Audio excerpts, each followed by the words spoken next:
The streetlights are still standing, but they light nothing. Cracked pavement stretches forward with no buildings on either side. Melted glass is fused into stone like it was poured there. A rusted bicycle frame lies twisted near a curb, its tires long gone.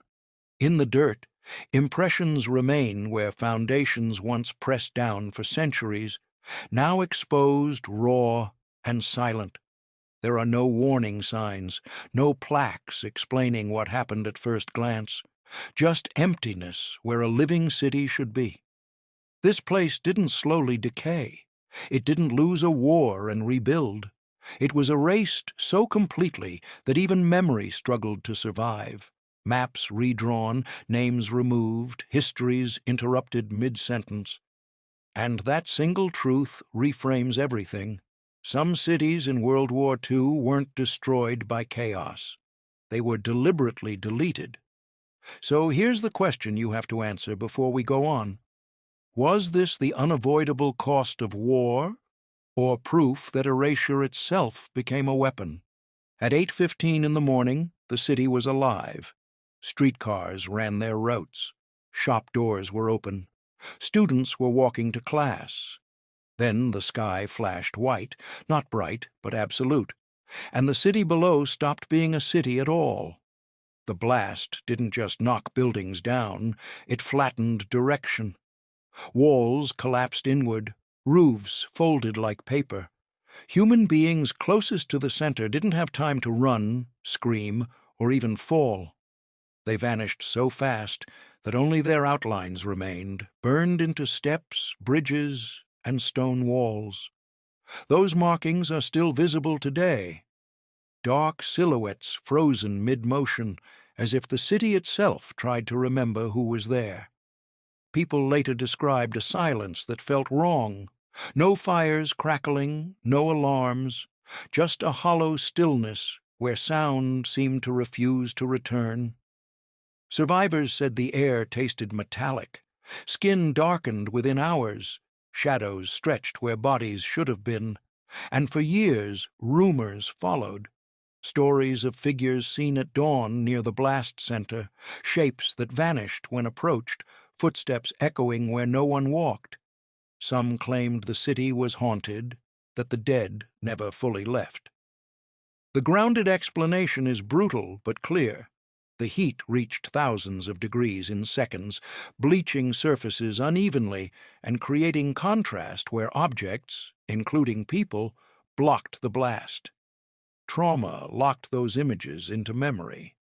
When enough people share the same fear, the environment becomes charged with expectation. Silence feels louder. Absence feels intentional. But even logic doesn't fully explain what happened next. Rebuilding didn't erase the feeling. Residents reported that certain areas felt heavier than others. Construction crews avoided specific blocks for years without knowing why. Animals hesitated near ground zero. Plants grew back twisted, then suddenly not at all. Officials blamed radiation, soil damage, and delayed ecological recovery. All accurate. Yet the stories never stopped. What unsettled people most wasn't the destruction.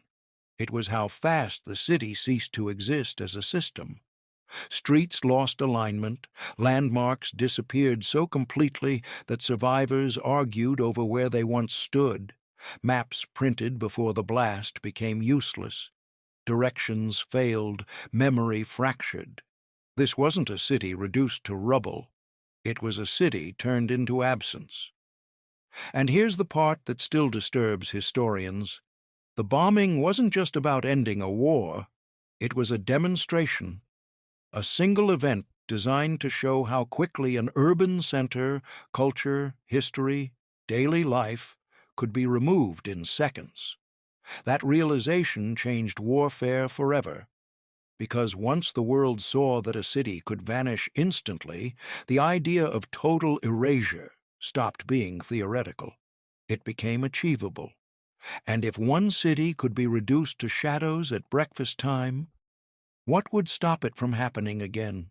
3 days later, the world proved it hadn't learned anything yet. The second city woke up under cloud cover. Pilots circled longer than planned, fuel ticking down, visibility shrinking by the minute. This time, the target wasn't even the original one. Weather made the decision, and with that single shift, another city was marked. When the blast came, it didn't spread evenly. Hills redirected the force, valleys absorbed it. Entire neighborhoods vanished instantly, while others, just blocks away, survived in damaged fragments. That uneven destruction sparked confusion almost immediately. Survivors couldn't understand why one street disappeared while the next still stood. Families searched in the wrong places, convinced loved ones must have survived because their area wasn't hit. Rumors filled the gaps that logic couldn't reach. People spoke about clocks stopping at the same second across the city, about temple bells that rang days later with no one nearby, about animals refusing to return to certain zones even after humans moved back in. Some claimed the ground itself felt unstable, like it rejected footsteps. Others said voices carried strangely at night, as if the air bent sound differently. The grounded explanations exist. Shock waves interfere with mechanical systems. Radiation affects wildlife patterns. Terrain alters blast physics dramatically. Trauma sharpens perception and distorts memory, especially when events unfold faster than the brain can process.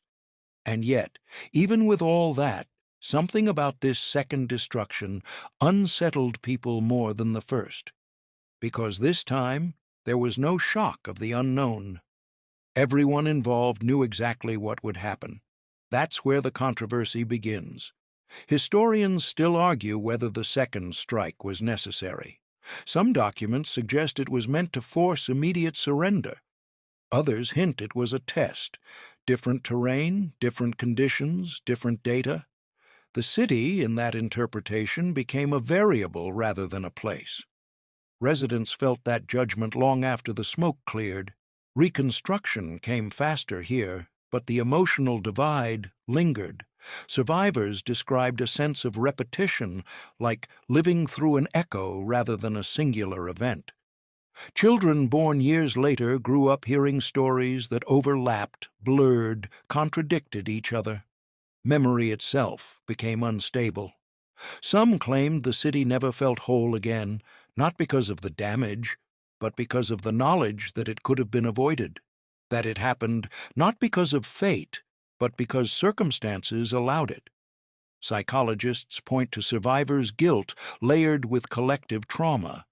When destruction feels arbitrary, the mind searches for patterns. It invents meaning where none exists. That's when myths grow roots. But here's the detail that still stops people cold. Many residents didn't even realize their city had been targeted until after it was gone. No warning, no build-up, just history repeating itself with devastating precision. Once was unimaginable, twice made it intentional. And that realization sent a message louder than any explosion ever could. If one city was erased as a warning, and another vanished as confirmation, then, somewhere else in the world, planners began asking a darker question. Not if a city could be erased, but how many? This time, there was no single flash, no moment you could point to and say, that's when it ended.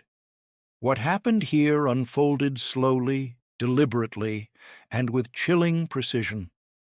After the fighting stopped, the destruction began. Block by block, teams moved through the city with orders that had nothing to do with combat. Buildings weren't damaged in crossfire. They were emptied, wired, and brought down one at a time. Palaces were stripped, libraries burned, hospitals leveled after patients were removed. Streets that had existed for centuries were reduced to flat, featureless ground. Not ruined, cleared. The intention wasn't to win territory. It was to make sure nothing remained to return to. Residents who survived and later came back struggled to orient themselves. Familiar routes led nowhere. Landmarks used for generations were gone without trace. Even the riverbanks looked unfamiliar, stripped of context. People argued over where their own homes had once stood, not because memory failed, but because the reference points had been erased. And then came the numbers, which are almost impossible to process. By the end of the war, nearly 90% of the city was destroyed. Over 700,000 civilians were displaced or gone. More than 10 million books vanished from libraries and private collections. Hundreds of schools, churches, and cultural institutions were intentionally demolished after the fighting had already ended. Entire districts were flattened down to the foundation level, not by accident, but by design. Some officials later described it as urban neutralization. Survivors used a different word, deletion. People who returned reported an unsettling quiet even years later. Sound carried strangely across open expanses where dense neighborhoods once stood. Wind moved differently.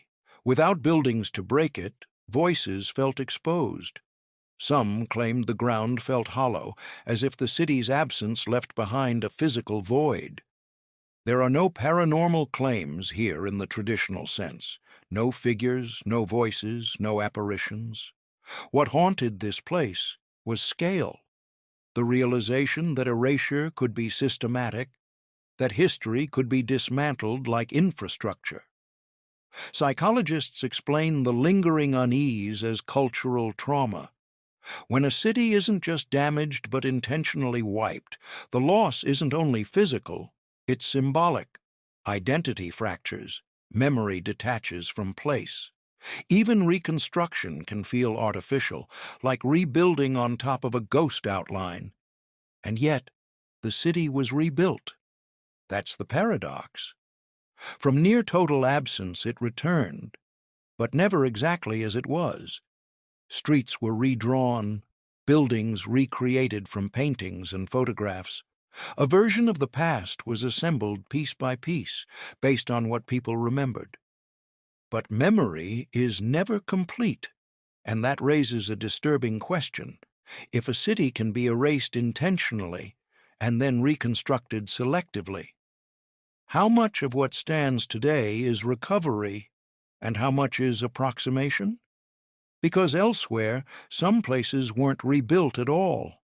They were left exactly as they were, silent, broken, and untouched, as warnings frozen in time. Unlike other destroyed cities, this one was never meant to come back. When the violence ended, there was no reconstruction plan, no cleanup crews, no effort to restore daily life. Instead, the ruins were left exactly where they fell. Burned vehicles remained in the streets. Storefronts stayed open, shelves still inside. A church stood roofless, its bells silent, its walls scarred and blackened. Time didn't heal this place.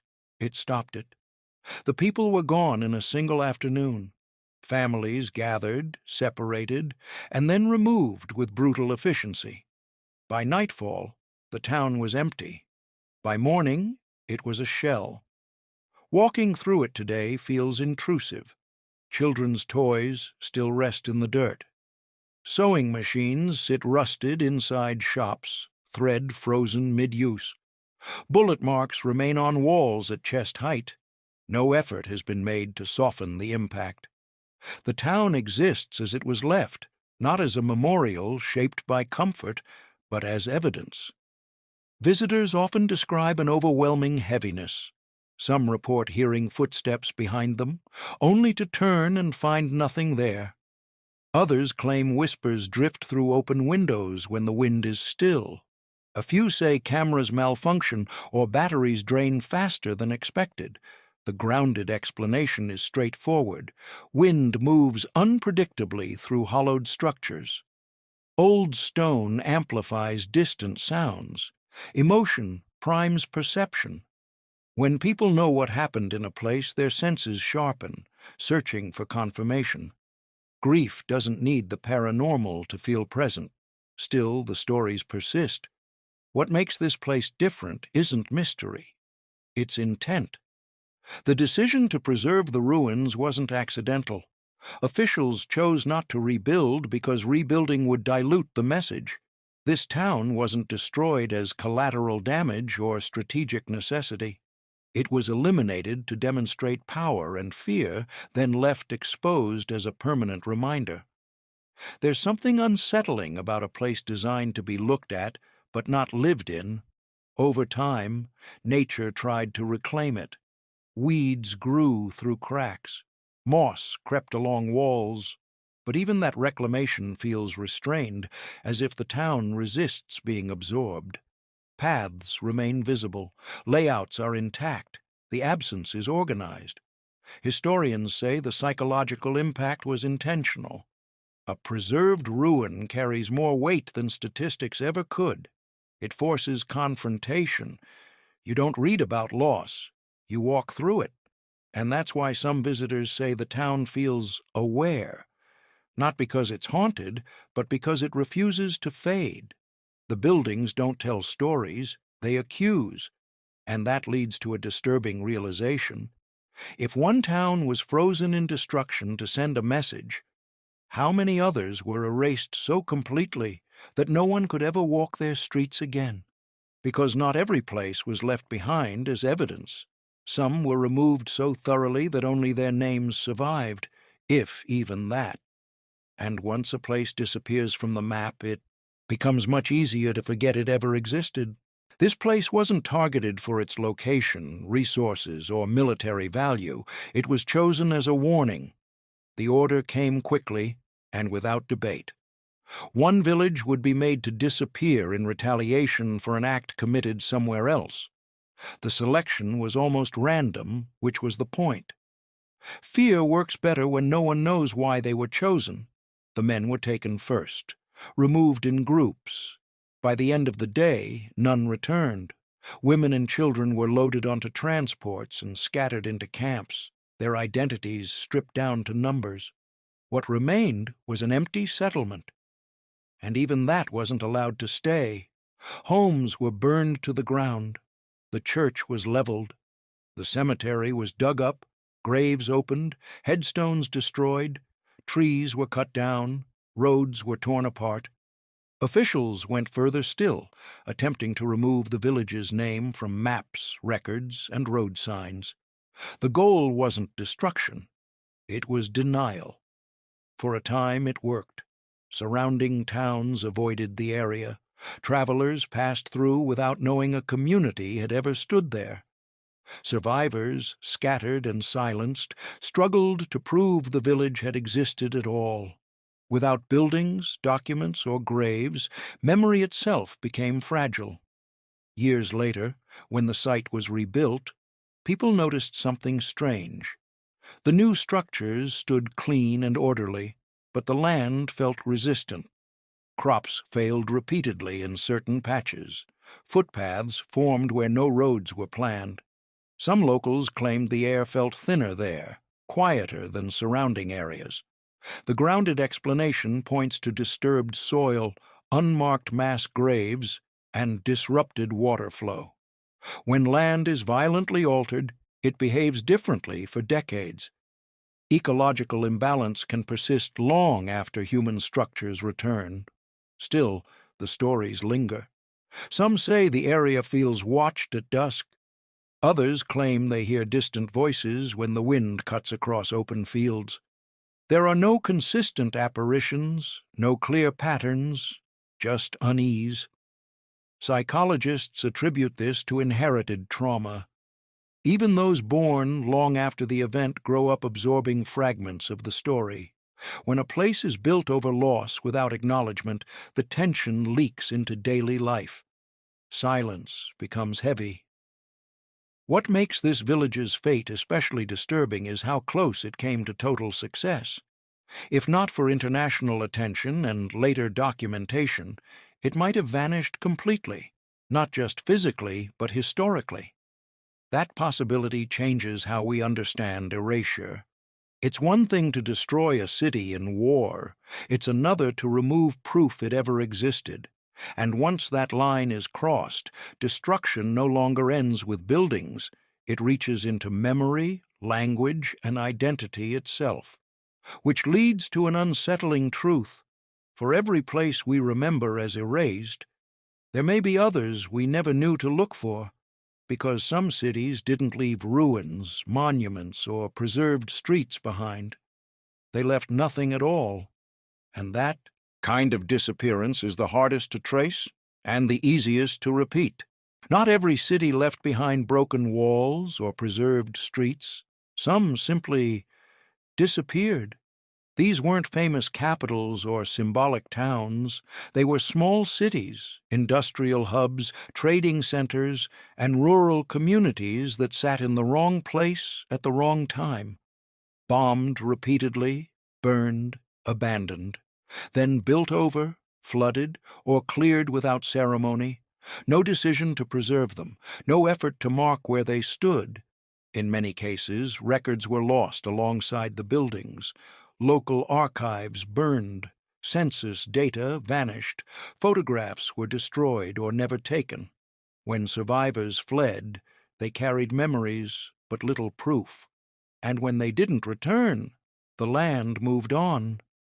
Maps tell part of the story, but only if you know how to read what's missing. Older wartime maps sometimes show names that don't appear later, roads that lead nowhere, rail lines that abruptly end, entire districts removed and replaced with fields, factories, or housing developments. To an untrained eye, it looks like normal post-war development. To historians, it's absence disguised as progress. People who live on these sites today often have no idea what stood beneath them. Construction crews occasionally uncover foundations that don't match official records, cellars with no listed buildings above them, personal items buried deeper than any single disaster could explain. When asked, officials usually attribute it to undocumented structures or outdated plans. That explanation is often correct, but not always. In some regions, survivors told stories of towns being emptied, then deliberately dismantled, materials reused elsewhere, bricks carried off, stone repurposed for roads. What couldn't be salvaged was flattened. The land was made useful again as quickly as possible. Erasure works best when it looks practical. There are also reports, especially from post-war rural areas, of people stumbling across clearings where compasses behave strangely or where radio signals drop unexpectedly. Some claim these places feel unnaturally quiet. The grounded explanations include underground debris, metallic concentration, and electromagnetic interference from buried infrastructure. Still, the pattern repeats often enough to raise questions. Historians estimate that thousands of European settlements were damaged or destroyed during the war, but only a fraction are formally remembered. Many were absorbed into larger cities, others were rebuilt under new names. Some were never acknowledged at all. The most unsettling part isn't what we know, it's what we can't confirm. Because when a place disappears without witnesses, memorials, or records, its absence becomes invisible. Future generations grow up without ever realizing something is missing.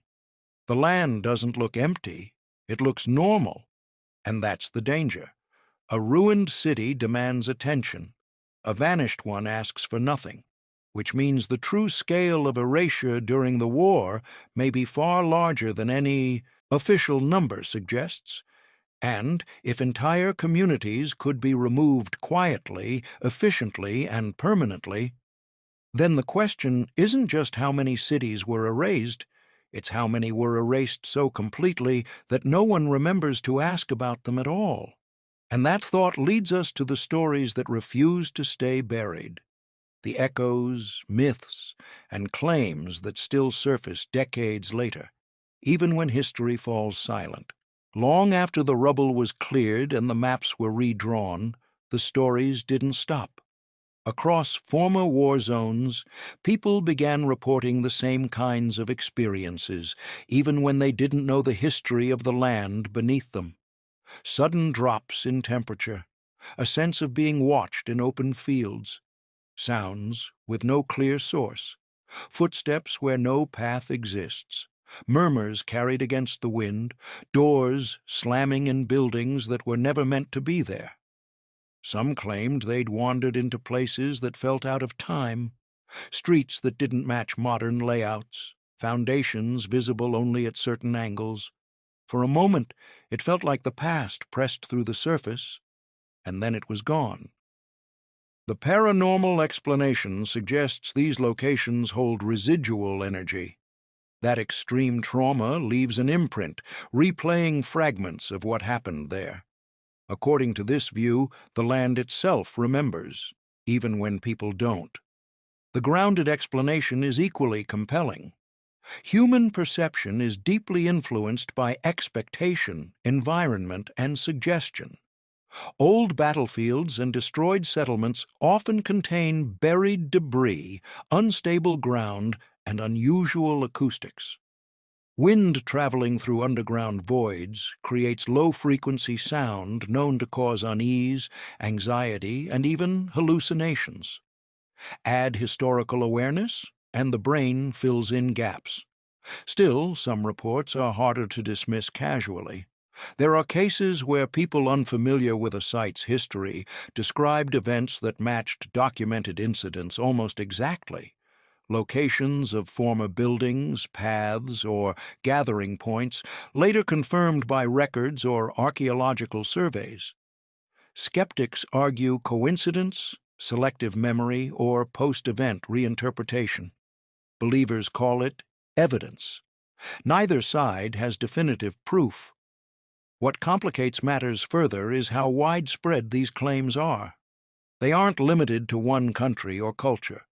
Similar stories emerge from Western Europe, Eastern Europe, and parts of Asia affected by total urban destruction. Different languages, different traditions, same patterns. Psychologists point to collective memory, the idea that trauma can be transmitted culturally, even without explicit storytelling. Landscapes influence behavior. Certain layouts evoke unease subconsciously. When humans sense something is off, they look for meaning, and meaning often becomes myth. But myths serve a purpose. They keep attention on places that might otherwise be forgotten. They resist erasure in their own way. Whether these experiences are echoes of the past or products of the mind remains unresolved. And perhaps that uncertainty is the point. When destruction is absolute, explanation becomes fragmented, because the deeper question isn't whether these cities are haunted, it's whether forgetting them entirely would be worse. And that brings us to the final realization, one that lingers long after the stories fade. Some cities were rebuilt, some were preserved, some were erased, but all of them left something behind, even if we can't always see it. When a city is destroyed, the damage is visible. Rubble marks where buildings stood, scars linger on the landscape. Even in ruins, there's proof something once existed. But erasure is different. Erasure removes reference points. It disconnects memory from place. Streets vanish, names disappear, and future generations grow up with no indication that an entire community once lived, worked, and died there. What remains isn't devastation. It's normalcy built on top of absence. That may be the most unsettling legacy of World War II. Some cities were rebuilt stone by stone, guided by photographs and memory.